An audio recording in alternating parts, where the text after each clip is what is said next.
మీరు ప్రపంచంలో ఇలాంటి వ్యక్తులను చాలా మందినే కలిసి ఉంటారు. ఎవరైతే స్వార్థపరులు అనుకుంటారు, వారికి అవసరం పడినప్పుడే మిమ్మల్ని వాళ్ళు గుర్తు చేసుకుంటారు. లేకపోతే సంవత్సరాలకు తరబడి మీకు కనపడరు.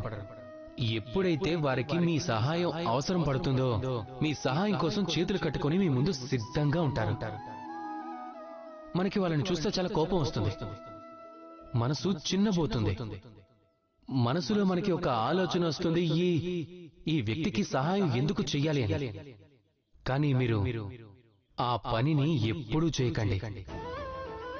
మీకు అనిపిస్తుండొచ్చు నేను ఎందుకు ఇలా అంటున్నానని. గుర్తు పెట్టుకోండి, దీపం యొక్క వెలుగుని వ్యక్తి అప్పుడే గుర్తు చేసుకుంటాడు ఎప్పుడైతే అంధకారం అతనిని కమ్ముకుంటుందో. ఆ వ్యక్తిని స్వార్థపరుడు అనుకొని మీరు కలవరపడకండి. మిమ్మల్ని మీరు ఒక దీపం అనుకొని ఆనందించండి.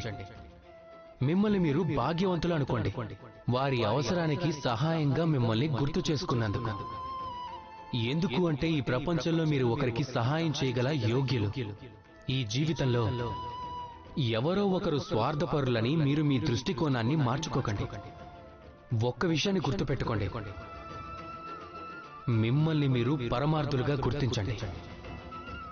మనసు ప్రశాంతంగా ఉంటుంది. రాధాకృష్ణ.